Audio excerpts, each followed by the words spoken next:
Olá, bem-vindos a mais um programa A Arte da Guerra, ainda em circunstâncias exatamente de guerra, e tal, uma vez mais o programa será monotemático, dada a importância do tema da invasão russa à Ucrânia, e a pergunta que me apetece fazer desde já ao embaixador Francisco Seixas da Costa, que como sempre está connosco, era se já estamos em guerra e quando estamos, e quando digo estamos, estou a falar do Ocidente, uma vez que há já muitas fontes que dizem que a guerra já não se circunscreve à Ucrânia e à Rússia.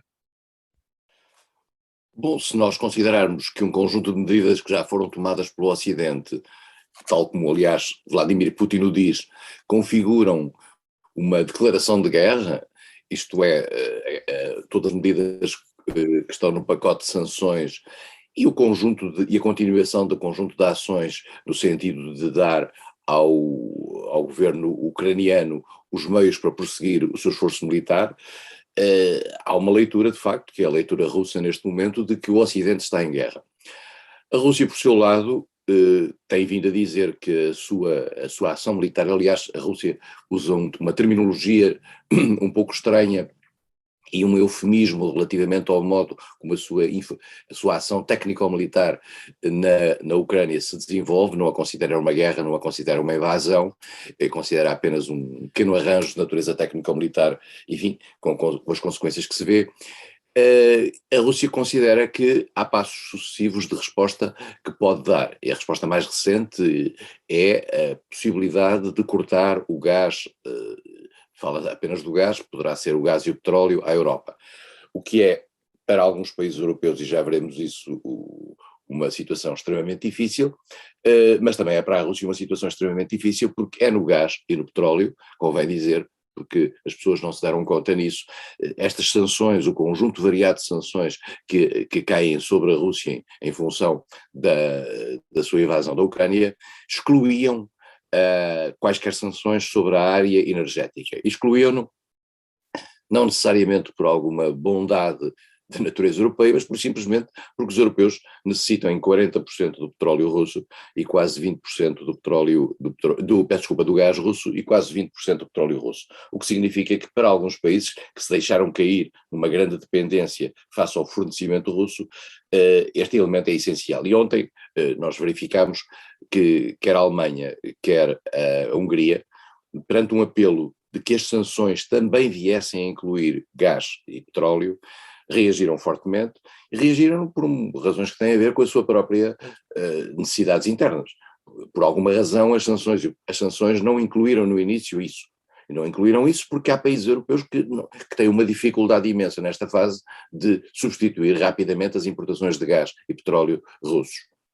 E portanto a Rússia joga...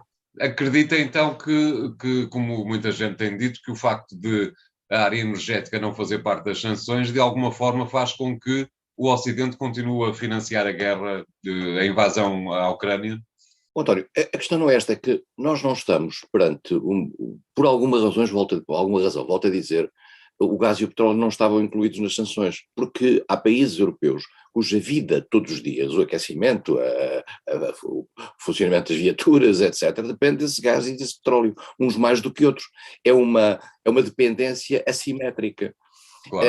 E estar a privar um país como a Alemanha de gás e petróleo é fazer entrar um país como a Alemanha numa rápida depressão de natureza económica, com o resto da Europa mais à vontade, porque, como é o nosso caso, dependemos 10% do gás russo. Assim é relativamente fácil, mas há países que de facto dependem muito e não podem deixar nesta fase isso. E, portanto, as sanções têm um limite da aceitabilidade pelas várias opiniões públicas e pelos vários governos dos vários países. É perfeitamente compreensível que a Alemanha tenha esta atitude. E volto a dizer, não é por acaso que o gás e o petróleo não estavam incluídos nas primeiras sanções. Dir-me-á, mas isto está a financiar a Rússia? Claro que sim. São 7 mil euros por segundo em termos de gás. Mas esse é o preço desta dependência que nos deixamos cair. E não vale a pena ter aproximações, eu diria, voluntaristas a isto, porque há países europeus que têm um limite nessa sua capacidade de resistência. E se há país que até foi muito longe na ultrapassagem desse limite, com o pôr termo ao segundo fornecimento de gás, em mudar as suas regras de financiamento à defesa e até mudar algumas regras estratégicas tradicionais do seu fornecimento de material armado à Ucrânia, foi à Alemanha. E, portanto, nós não podemos pôr a Alemanha no pelourinho só porque tem esta dependência imediata. O António pergunta, estamos em guerra? Em princípio, não estamos em guerra com a Rússia. Esse é um ponto também, convém ser claro. Nós não estamos em guerra com a Rússia. Quem está em guerra com a Rússia é a Ucrânia. A NATO e os países da NATO, os 30 países da NATO, não estão em guerra com a Rússia, estão a financiar a Ucrânia e a municiar a Ucrânia para a Ucrânia ter o possível sucesso nessa guerra que tem com a Rússia, guerra essa provocada pela invasão russa à Ucrânia, e não por qualquer invasão da Ucrânia à Rússia, como é óbvio, e por esta legitimidade, este tipo de medidas é feito em apoio à Ucrânia.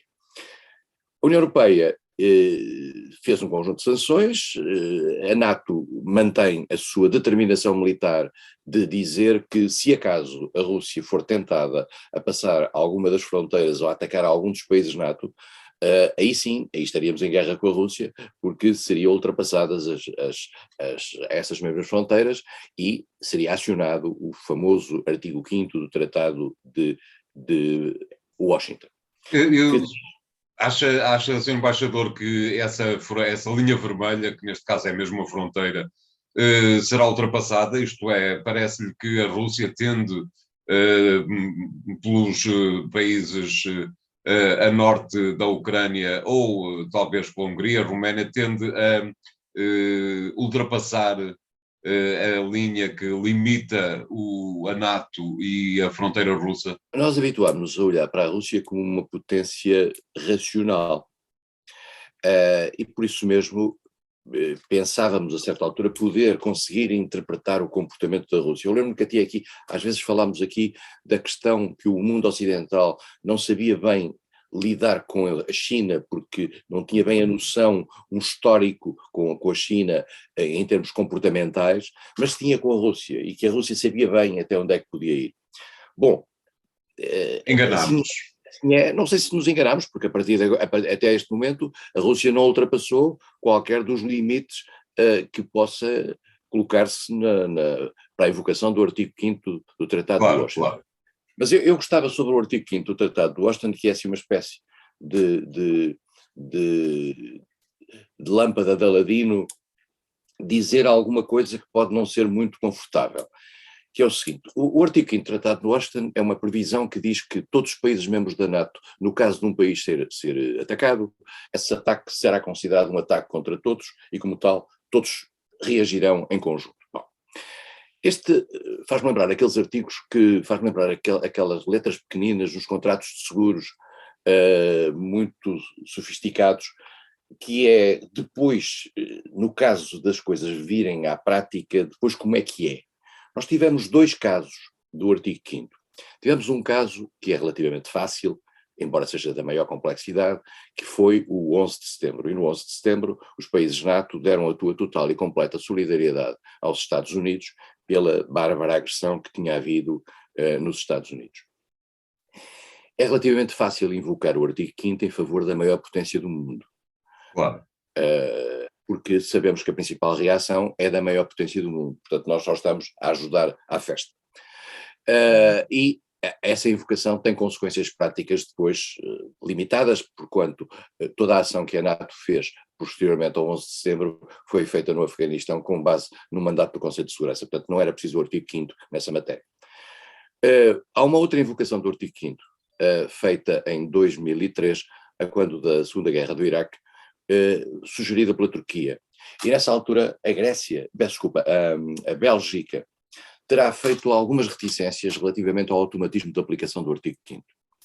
A questão não foi para a frente porque não foi necessário, mas na altura ficou nos ouvidos das pessoas mais atentas que afinal isto do artigo 5º não era um automatismo, era uma decisão ad hoc e que haveria que pensar caso a caso. E por isso mesmo, também a questão de um eventual infringimento de fronteiras no quadro NATO-europeu não é assim tão claro como isso, porque já outro dia tínhamos falado, a propósito da invasão da Ucrânia, uma coisa é a entrada de 2 soldados, outra coisa é a entrada de 2.000 soldados. E, portanto, há leituras diferenciadas relativamente a estes riscos. Mas eu devo dizer que a Rússia tem com certeza a noção de que se pisar o risco relativamente a 3 países com quem tem fronteira, que é, em particular, Estónia, Letónia e Lituânia. Claro. E também a Noruega. Nós esquecemos que a Noruega tem uma pequena fronteira com a Rússia. Sim. Falamos sempre dos Bálticos, mas tem uma pequena fronteira com a Rússia. Depois, se houver ações num país da importância da Polónia, e a Polónia, convém dizê-lo e lembrá-lo, é hoje o eixo essencial de todo este apoio do Ocidente à Ucrânia. Exatamente. Se houver este tipo de ações, nós teríamos uma reação muito forte, se calhar pontual. O que nós não sabemos é em que medida é que isto não entraria numa escalada que poderia levar à utilização de armas de outro tipo, estou-me a referir naturalmente às armas nucleares, quer de natureza tática, que são armas pontuais da ação nuclear, quer de natureza estratégica, e aí já estamos a falar de mísseis intercontinentais e coisas do género, e enfim, estamos a falar do final dos nossos dias. E portanto esse ponto é importante.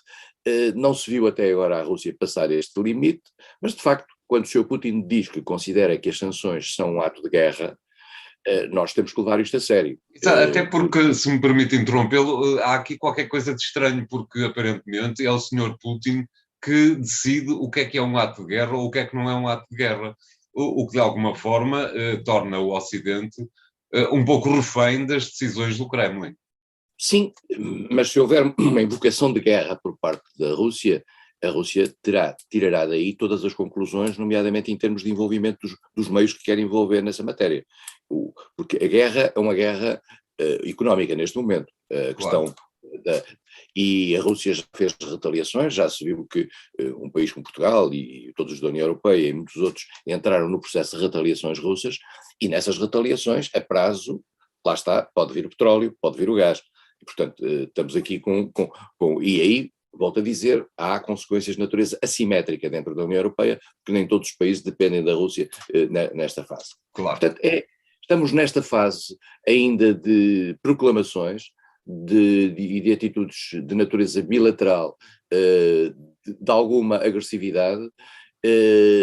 Não há conversas neste momento, e vale a pena lembrar, não há conversas entre o Ocidente e a Rússia.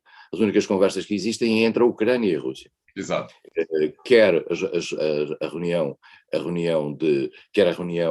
que se têm vindo a realizar com delegações dos dois lados, em princípio para estabelecer os corredores humanitários, para facilitar a saída de cidadãos que estão presos em algumas localidades não podem sair de algumas localidades ucranianas, quer, não se sabe bem com que agenda, a reunião que hoje vai ter lugar, hoje quinta-feira vai ter lugar entre os ministros dos negócios estrangeiros da Ucrânia e da Rússia, sob o chapéu de uma iniciativa turca. Enfim, nós temos aqui uma guerra que pode ainda durar. Eu devo dizer, para sintetizar este ponto, eu penso que neste momento ambas as partes continuam a pensar que o tempo corre ainda a favor de elas, isto é, a Rússia continua a pensar que necessita de fazer mais avanços no terreno para poder garantir uma maior pressão sobre a Ucrânia. A Ucrânia faz essencialmente uma resistência, aliás, bem maior do que aquela que na altura se esperava, o que significa que o exército ucraniano, e não obstante aquilo que foram os ataques nas primeiras horas, que destruíram aparentemente mais de uma centena de estruturas do exército ucraniano, mas o exército ucraniano tem ainda capacidades de defesa muito boas, uma delas, aliás, e bem eficaz ao que parece, são os drones turcos, que são equipados e que têm uma capacidade letal fortíssima, o que também traduz bem que a Turquia tem esta dualidade neste seu posicionamento nesta guerra, não obstante querer ser um mediador. E, portanto, estamos ainda num tempo em que cada um acha que ainda tem algum tempo para ganhar. A Rússia espera poder ter a capitulação da Ucrânia, se calhar está a pensar nesta fase em que estamos a falar, não invadir Kiev, mas cercar Kiev para mantê-la como o local onde essa capitulação terá que ter lugar, não sei, logo veremos em que medida isso terá lugar. Uma coisa fica clara, a NATO continua a dizer duas coisas: em primeiro lugar, que não terá tropas no terreno dentro do território turco, ucraniano, embora continue a financiar e a municiar tanto quanto possível o exército, as forças armadas ucranianas, e a NATO não está disposta, e bem, a fazer uma no-fly zone, uma zona de exclusão aérea sobre a Ucrânia, porque essa no-fly zone, todas as no-fly zones, e não há muitos casos distas, as no-fly zones começaram nos anos 90, começaram no Iraque, as no-fly zones implicam o chamado enforcement, a necessidade de garantir que, caso a restrição aérea não seja cumprida, os aviões sejam abatidos. Se os aviões forem abatidos, e se um avião russo for abatido por qualquer avião ocidental, estaremos numa guerra com a Rússia. E eu não sei se as pessoas têm consciência do que é uma guerra com a Rússia. Claro. Vamos fazer aqui um primeiro intervalo, voltamos já de seguida para nos mantermos no mesmo tema. Até lá.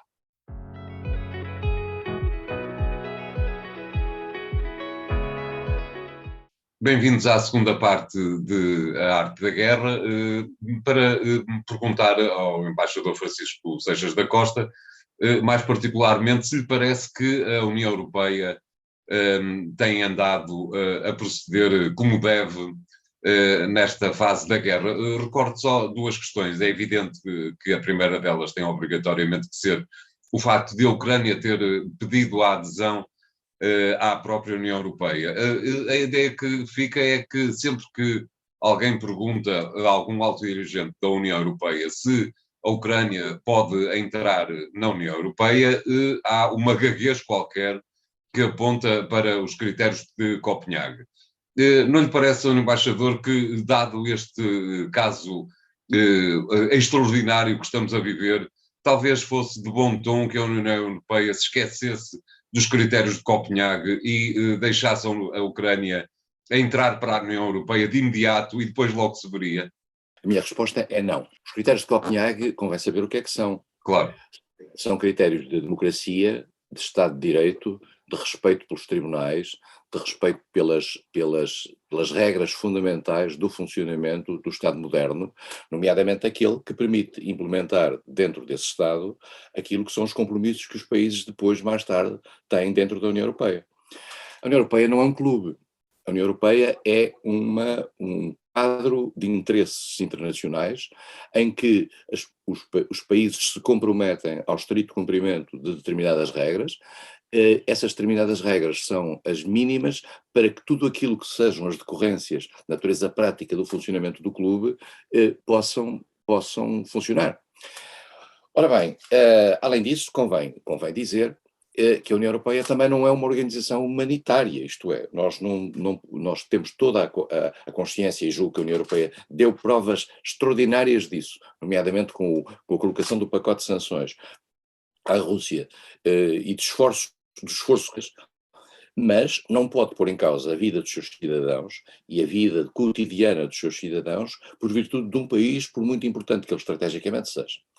E por isso mesmo a União Europeia pode criar um fast track relativamente à Ucrânia para a sua adesão, mas a Ucrânia tem que se comprometer, e nós sabemos que o passado recente da Ucrânia não dava indicações nesse sentido, convém sermos muito claros nesse aspecto. Claro, O presidente Zelensky tinha sido criticado aqui há muito poucos meses por ações, por exemplo, contra a comunicação social no seu próprio país.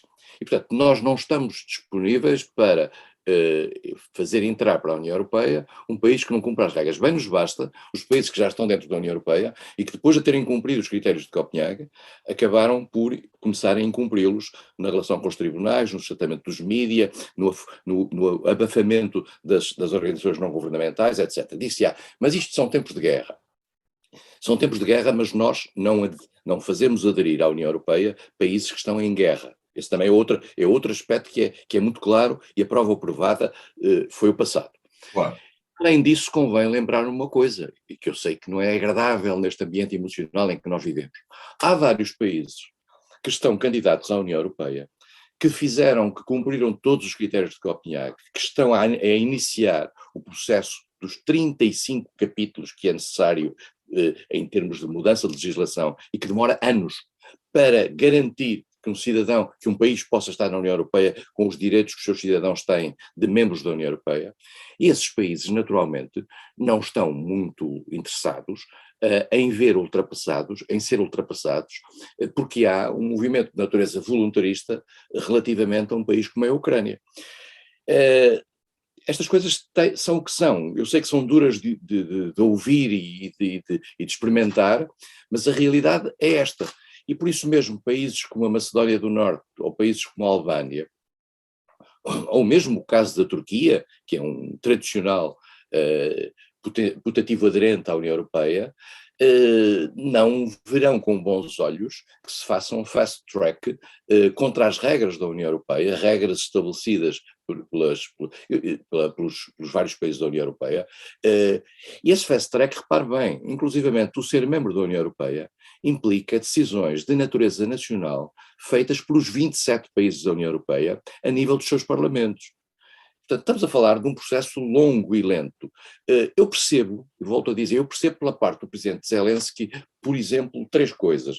O querer ser membro da NATO, o querer ser membro da União Europeia, o querer que esteja estabelecida uma no-fly zone. É natural que quem está numa situação de acossamento, como é o presidente ucraniano, e perante uma situação que considera injusta relativamente à invasão do seu país por parte de uma potência maior, procure, junto daqueles que são mais próximos, sob o ponto de vista de princípios, garantir uma espécie de chapéu de chuva, de cobertura relativamente a determinadas situações.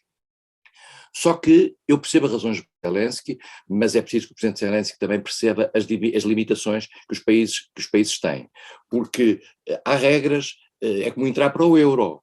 Quer dizer, não se pode entrar para o euro de um dia para o outro, tem que se esperar e fazer uma série de passos. Não se pode entrar para a União Europeia, volto a dizer, a União Europeia não é puramente um clube político, a União Europeia é um clube económico, com regras, com legislação, com implementação da legislação, com salvaguardas internas grandes, e portanto um país não pode entrar para a União Europeia apenas porque sim. Apenas como se fosse uma esmola. Não se pode fazer dessa maneira. O que se pode é de facto, fazer um processo de aproximação à União Europeia, talvez mais rápido, talvez queimando algumas etapas de natureza técnica, mas isso só se pode fazer com um país fora a partir do momento em que um país não está em guerra.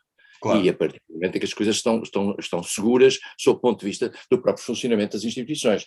E por isso mesmo, nestas circunstâncias, por muito que custe ouvir às pessoas, e as pessoas vivem emocionadas com o caso da Ucrânia e com razão, a Ucrânia não tem condições neste momento para entrar para a União Europeia e provavelmente só daqui a alguns anos é que isso, se for possível, o será. Claro. Muito bem, vamos fazer aqui o segundo intervalo, voltamos já de seguida. Até já.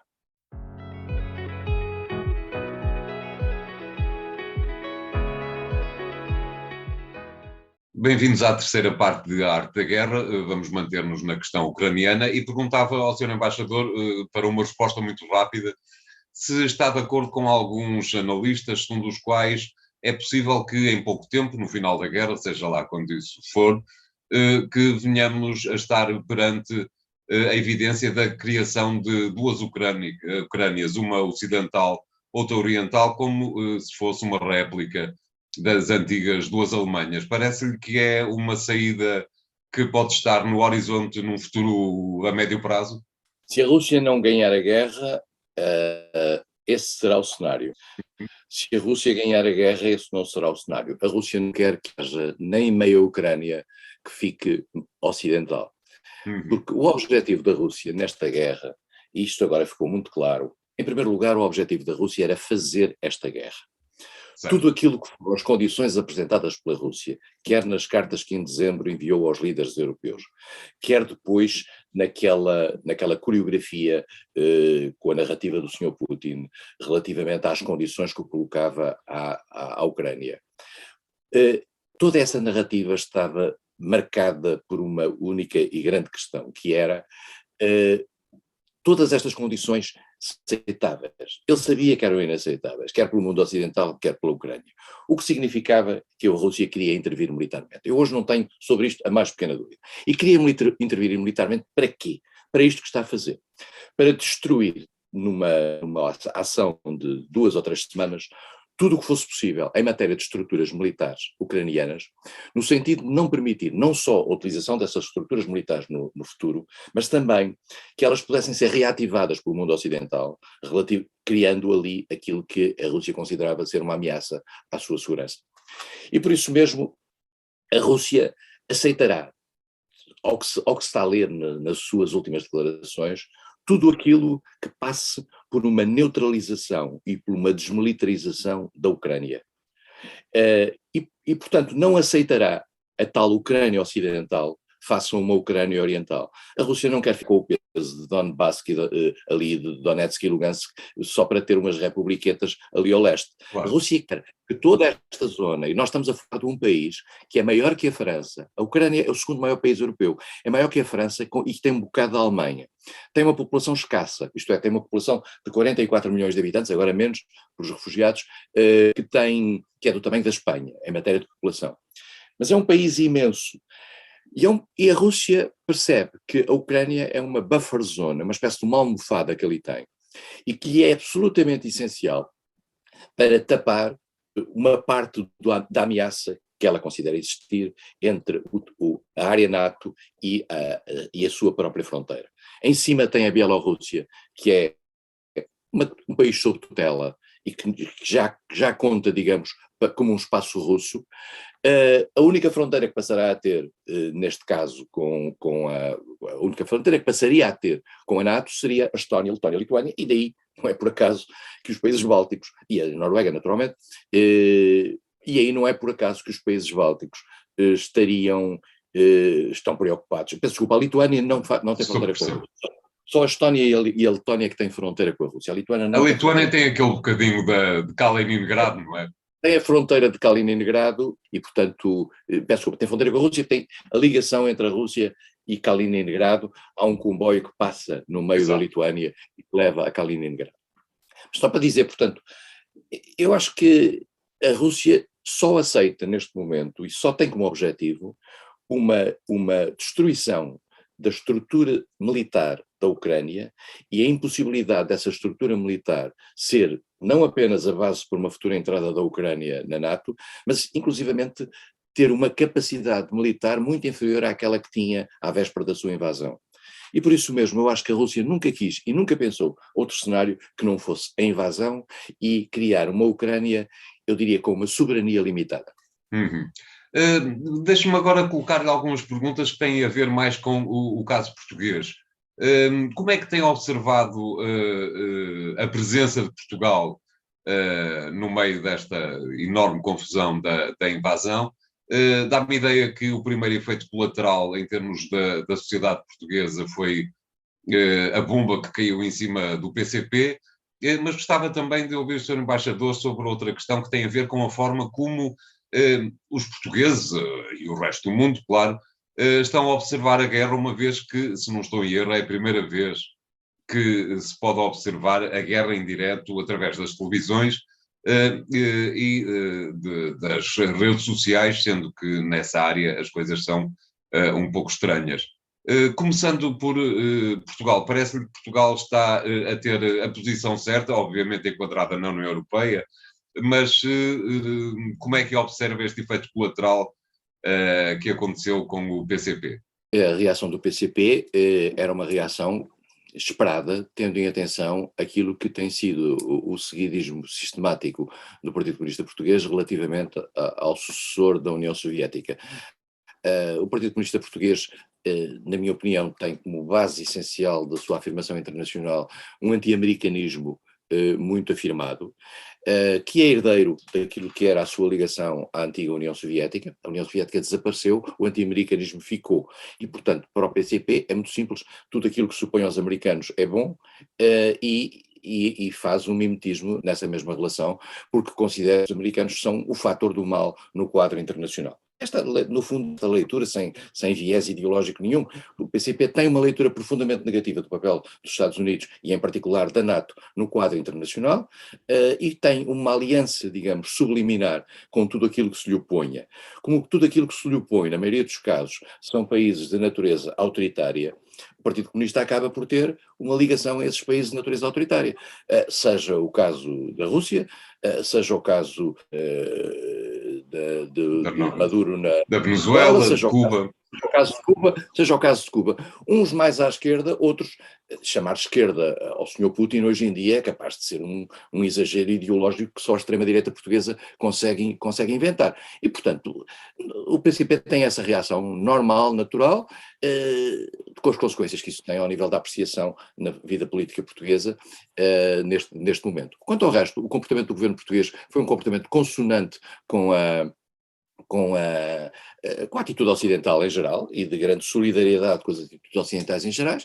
Sabemos que há dentro da opinião pública portuguesa uma grande solidariedade para com a Ucrânia, uma lógica de David contra Golias e a noção de que está a ser atacada por um vizinho poderosíssimo e naturalmente dentro da opinião pública portuguesa há aquilo que nós discutimos há bocado, que é esta angústia por esta impotência relativamente ao papel e à força da Ucrânia, leva a uma reação no sentido de dizer, mas porquê é que não vamos lá? Mas porquê é que a NATO não vai lá?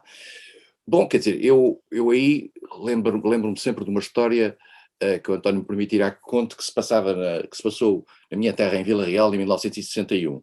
A certa altura havia no Regimento de Infantaria 13 em Vila Real, havia um capelão que teve uma frase que ficou famosa, que é: preparemo-nos para a guerra, ide. É muito fácil quando se está do lado de cá. É muito fácil quando não se tem tropas, é muito fácil quando não se está debaixo de zonas passíveis de ataque, quer de natureza convencional, quer de mísseis, quer nucleares imediatos, ter este tipo de atitudes. Claro. É muito fácil mandar os outros para a guerra, é muito fácil ir morrer a Donetsk, sabendo que não vai ninguém do lado de cá morrer a Donetsk. E por isso mesmo temos que ter algum cuidado e alguma contenção, e em particular perceber uma coisa que nós não percebemos, é que muitos países europeus tiveram guerras, e tiveram guerra na Segunda Guerra Mundial e morreu muita gente e muitas famílias.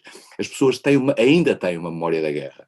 E nós já não temos uma memória da guerra há muito tempo. A última memória da guerra que tivemos foi a Guerra Colonial, ou então a Primeira Guerra Mundial, em que houve uma força portuguesa que foi destroçada em 1918.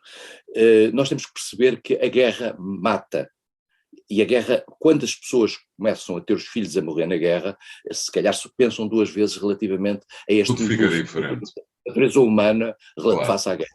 Do ponto de vista de como nós observamos exatamente essa guerra, parece-lhe que o facto de a guerra estar presente nas televisões durante 24 horas por dia, sendo certo que em termos substantivos a guerra não está 24 horas por dia, porque se lhe retirarmos ao que se vê nas televisões, se retirarmos aquilo que são as repetições, talvez a guerra só lá esteja durante uns 20 ou 25 minutos.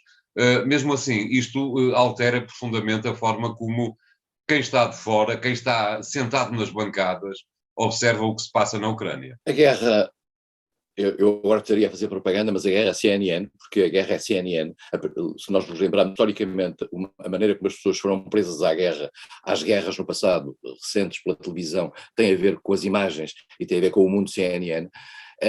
A guerra, de facto, está hoje em transmissão direta, em repetição, como o António diz, sistematicamente, e isso tem um efeito da leitura que as pessoas fazem da guerra.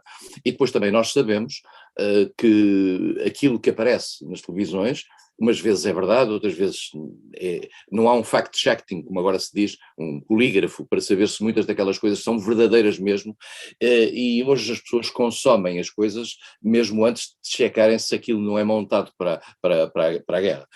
A situação é trágica, nós vemos as pessoas a morrer, vemos as crianças a morrer, os hospitais a ser atacados, etc., mas também sabemos que às vezes há ali algumas montagens para sublinhar o dramatismo objetivo da guerra. Claro. Isso faz parte, costuma-se dizer, há uma expressão tradicional nestas questões, em que se diz, nas guerras uma das primeiras vítimas é a verdade. Exato. E a verdade, às vezes, não é aquilo que vem. Mas, na realidade, no aspecto básico, a guerra é isto. Não é com mentiras que há 2 milhões de refugiados.